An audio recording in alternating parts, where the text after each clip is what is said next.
Hello everybody, I'm George Runkle with Runcon Incorporated. We're an engineering firm, structural engineering firm in fact, located in Grayson, Georgia. We're outside of Atlanta, Georgia. We do a number of different types of designs and structural work, but one of our areas of specialization is shipping containers. And what I wanted to cover today is how you keep your costs down in shipping container buildings when you're building with them. The idea of building with a shipping container is pretty obvious. I got a 40-foot one here. You can sit here and put different units together and stack them on up, and you got to build them. You can put them together out on the job site pretty quick, right? It doesn't work that way because people make some serious design errors in their architecture plans, which runs the cost up when we get to construction. So I want to talk about this. I've written about it before, but I thought it might be easier if you look here at our models that we got. I got them at a train store, nice HO model. So let's go ahead. First, let's introduce what containers we have. First, our most common container that we like to build with. This is the best, a 40-foot container. It's standard high cube. It's a high cube container that's 9.5 foot high. A standard 40-foot is 8 foot high. Obviously, that doesn't give you the headroom you need. You need a 9.5 foot, a high cube. It's kind of hard to find 8-foot containers on today's market. Most of them are 9.5 because that's easier to work with. Next container we have a 45-foot container. A 45-foot container is basically a 40-foot container that has had 2.5 feet added to both ends, and it's got an interior column that's right here, post, whatever we want to call it. That's where the end would be if it was a 40-foot container. Okay, same width, 8 foot wide, same height, 9.5 foot. All right, so there we go. Next one we have 20-foot containers. 20-foot containers are about 19 foot 8 inches long. Actually, they're not exactly 20 foot, but they're pretty much the same kind of dimensions as you find on a 40-foot container. Some of them have holes in the bottom for forklifts, so you can lift them with a forklift and carry them around. But otherwise, they're pretty close to the same. The problem with these, and now of course I have to include, we have standard cube and high cube of these containers. Most of the ones I've seen are standard cubes, 8 foot high. I don't think I have seen a 20-foot container that was a high cube. The ones I've seen that were high cube were 40-foot containers cut in half. And there's the issue. If you're going to build with 20-foot containers, it's almost impossible to get them on the aftermarket. So you're going to have to take a 40-foot container and cut it in half. It's going to run your costs up. The last container I'm going to talk about, the one I hate the most for building, and I really don't want to build any more, I should say design anymore with 53-foot containers, because none of the projects I've designed where they had to use the 53-foot containers got built because the costs went sky high. There's a lot of problems with this thing for building with it. It's basically not even close to a 40-foot container. I don't think it's going to show here completely, but it's wider. It's 6 inches wider. It'll stack on a 40-foot container, and that's done so if you put it on a train. You can put your 40-footer down here and your 53-footer on top. That's real nice. But it doesn't have, to make it work, it doesn't have the same connectors on the corners as our 40-footers. And it just gives you a lot of trouble. So let's take this, take my word for it. Don't build with a 53-foot container unless you don't want your project to be built, or unless you want to spend a fortune per square foot. For what? You know, come on. Better yet, if you're going to build 53-foot containers, if you think that's so important, let's just build with steel. We'll cut up a 53-foot container and use the corrugations on the side to make it look like a 53-foot container. That'll save you a lot of money. All right, forget it. We're going to get rid of this 53-foot container. We're not going to build with it. It's gone. Okay? Now, let's talk about architecture. Basic architecture is the more simple you make a design, the cheaper it is to build. So the cheapest design is nice and boxy. So let's go ahead and we'll build a cheap shipping container house. Let's see how this looks. Okay, here we go. I'm going to stack 2 containers here, and I'm going to put 2 containers here And I'm going to give me another container here. And boy, here we go. This is going to be an inexpensive building. Look at that. Oop, it doesn't quite fit together. Here, let me fit this together a little better. We want to make it look good, don't we? Here. Oh, we'll line up the doors too. And put these connectors together. Here. There we go. Got that together.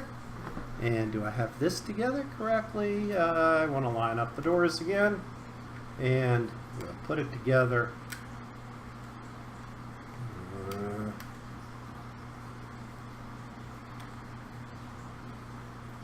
And of course the connectors aren't quite going together, but here we go. We put them together and here's our building. Isn't that just but ugly? That's the problem. We can build a nice building real cheap, look like it's out in the woods somewhere. Nobody's going to want to build. Nobody's going to want to buy that. Nobody's going to want to live in it. Nobody's going to work in it. So you got to do something to it to relieve the monotony.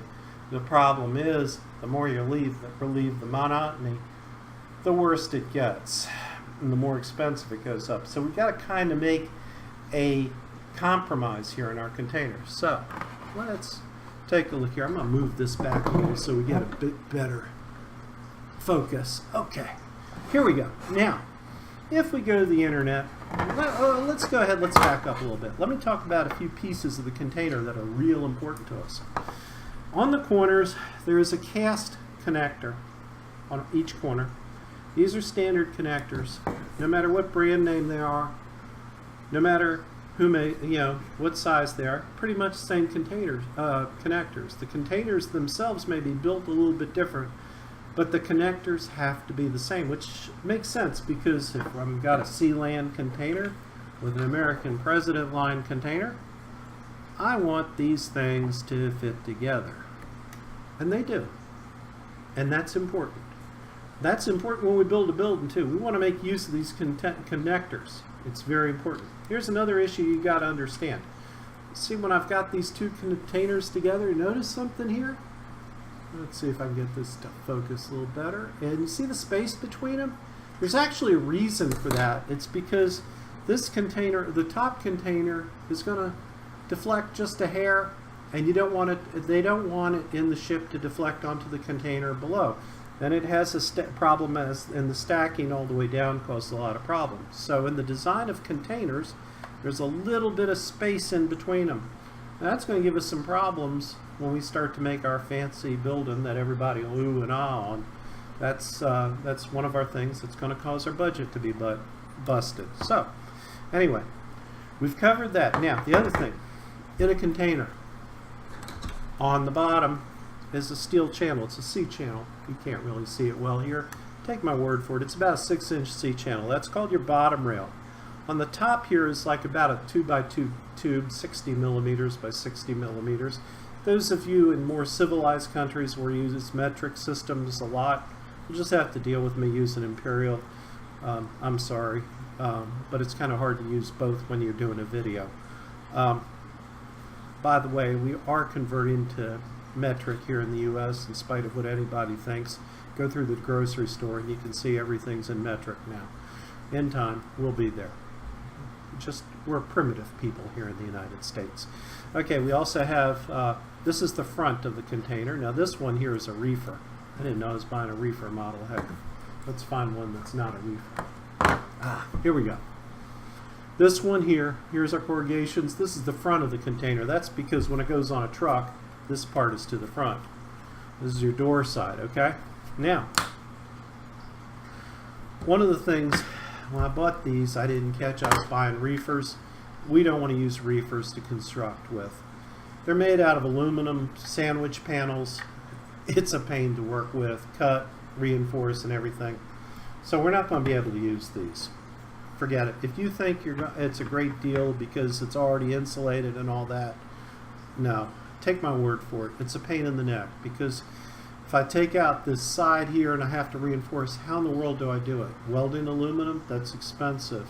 You can't weld steel to aluminum. You can't mix the metals.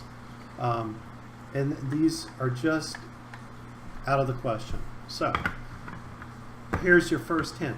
don't build with reefer containers.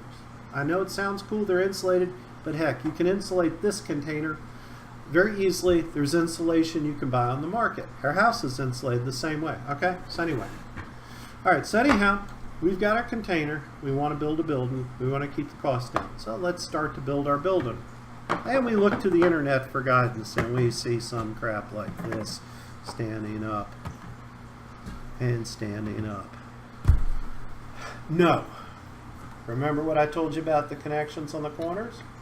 How are we going to connect here? We're going to have to make special connections. The other thing is there's no posts or anything in here. I'm going to have to reinforce the heck out of this to make it work. The other thing is it wants to fall over. I got to reinforce it to keep it from falling over. It doesn't work too well. So I don't care what you see on the internet. Notice those things on the internet where they kind of look really cool like this and everybody wants to buy them and all the comments are oohing and ahhing. They're renderings. They haven't been built. They're never going to be built. Okay? It isn't going to happen. Understand that. Alright, so we're not going to get so ridiculous. But we want to be creative. Now this happened to me a couple of years ago. I got roped into a pro bono project in Atlanta. If you need me for a pro bono project, no, I'm not doing it again. It didn't go very well. It was a pain in the neck. I gave a class before we started. It was a bunch of architecture students, and what we did was we're going to build 3 houses for low-income people or whatever. I don't know. Anyhow, I told them a lot of things not to do. It's like they took notes and did exactly what I told them not to do. One house looked like this. Now, how much usable space do you got for a start? Oh yeah, that looks cool, doesn't it? I think they had like 2 and 2 containers here, something like this, okay?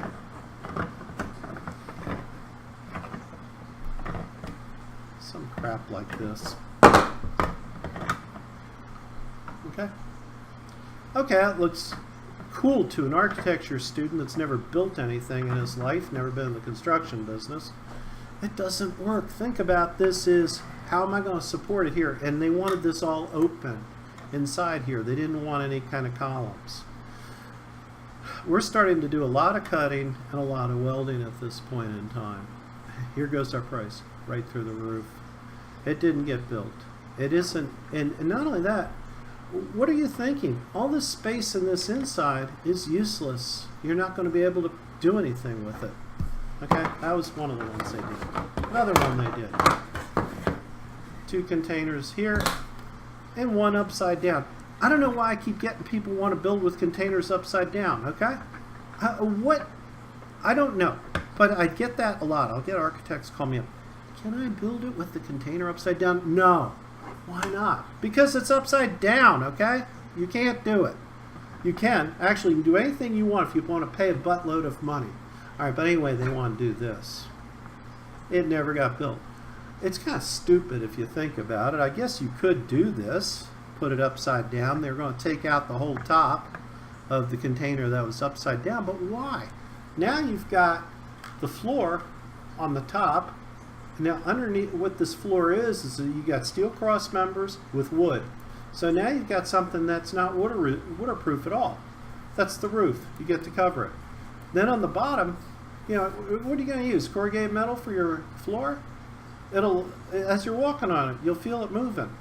This is a floor already. Why not use the floor already? Why do you have to go use the roof for the floor and then adapt the floor to be a roof? That's stupid.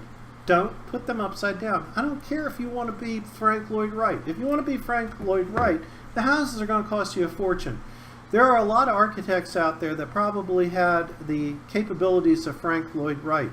But the problem is people don't want to pay for the cost of the type of buildings guys like that design. So no, don't do it. Okay, stand-in containers straight up. See that a lot. See it on rappel towers and stuff. Can you do it? Yeah. Is it a problem? Not really. Takes a fairly good sized foundation to keep them from falling over in the wind. That's about the biggest problem. You can't fit a whole lot inside. Now where you get people getting unrealistic, I've had them, oh, I want to build a stairwell inside this. Well, this is 9.5 feet by 8 feet. It gets to be kind of a heck of a stairwell, and it's very difficult to build inside of it. No, you can do it, but do we want to again run your cost up, and then I have to start stiffening the roof side of the container. I got to start building on the inside to hold the platforms and everything. It starts getting difficult. Short answer, don't do it. All right, next one. We don't want to have a real butt ugly building like I assembled, do we? We want to have a nice looking building. So what we can do, and this is fine, we can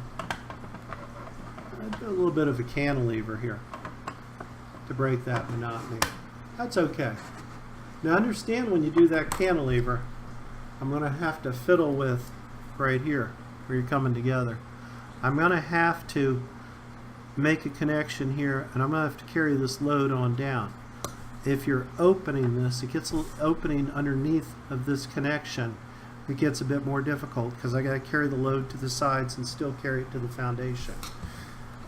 So if you do the cantilever, I would recommend you have the containers closed up underneath where the connection is. That makes it easier to carry the load on down. Now there's one on the internet I've seen, and it's a rendering, of course. It's where the container's cantilever comes way over like this. And of course, yeah, see, a lot of work to make that stable. You can do it, but it takes a bit of work. Again, that's going to run your costs up. So I generally, now what I found is we can do like a 5-foot cantilever, okay. Keep your cantilever short so we don't have to put in a lot of extra money. So we've done that. Now what else do we have that people tend to get in trouble with? Got the cantilevers, got the way you stack them up. Cantilevers, not to do. Side cantilevers, just say no. No, too much trouble. It causes a lot of problems. There's a series of problems with how I'm going to do the connections, how I'm going to support it. Another issue is taking out the opening up the sides. Once you open the sides of these containers, we're taking away the strength. The sides provide a lot of strength to the containers. We can take a certain amount of the sides out and we're still okay. We don't lose strength. If you want to take the whole side out, we have to put columns inside to carry everything down. I've had people want to take the whole sides out, put a bunch of these containers together and make open space. That's real nice, but it's very difficult to support. I can't run a beam along 40 foot without making it like about probably a 16 to 18 inch beam. That doesn't work too well. I have done it where we did an open space where I had two containers next to each other. We took out the interiors here and I ran trusses side to side. We can do that, okay? It was up on the roof. I don't know if I would want to try it down on the floor, the lower floors, because there isn't, on the roof there isn't that much weight. As we go down, it starts to increase the weight. So generally I would avoid the idea of a full open 40-foot space. It's going to run your costs up. Very difficult to do. And if you want to have multiple containers, more than 2 containers, like 3, 4 containers with that 40-foot space open, it isn't really going to work. It can be done, but it's a lot of steel and it's expensive, and I'm not sure how we would even be able to keep it within the size that we have of the containers. Okay, so we got that. A couple other things that are bad ideas: container swimming pools. I get this all the time. Can I make a swimming pool with a container? Well, the sides of the containers, they're like 2 millimeters thick. That's 0.07 inches for you, for my fellow Americans. That's not real thick. That's like a beer can. If you fill this with water, you take the top off, fill it with water, it's going to bulge out. You got to reinforce the heck out of it, okay? And a question I've gotten going further: okay, we can do that. Will it work? Do you want, seriously, if you're into swimming, can you imagine swimming in a swimming pool that's 40 foot long, 8 feet wide? It's going to be about 9 foot deep, no shallow end. That's like the worst swimming pool ever. I can't even imagine it. I mean, yeah, I guess you could. You spend a lot of money reinforcing the damn thing, then figuring out how you're going to waterproof it. I'm not even sure how you go about doing that. I guess line it with some sort of rubber liner or something. To what? Make the worst swimming pool ever. Or make it out of concrete like every other pool is. A lot cheaper, and you can make a good pool with a shallow end. I don't like the idea of trying to swim laps in something without a shallow end. And I can't imagine what would you do in an 8-foot wide pool? You can't really have two people swimming laps too well in an 8-foot wide pool. I don't think it would work too well. And then, again, no shallow end. No. Okay, so I hope that helps. I hope I've made it better for what you got to do. And the best thing you can do, and let me get this back up here on top of the computer here, and I appreciate you all watching this video, is give us a call at RunCon. Let us do some consultations before you start your architectural design to save yourself some money. I knew I'd forget something. Between the containers, we want to use connectors that are available on the open market. You can weld them together, but it's easier to stack them if we use the prefab connectors. So that puts a spacing between them that's spaces them about another 1.5 inches. You want to do that. You don't want to go without using the commercial connectors because that allows you to stack them easy and put them together easy. Okay, thank you for watching this video. I hope you have a great week and take care.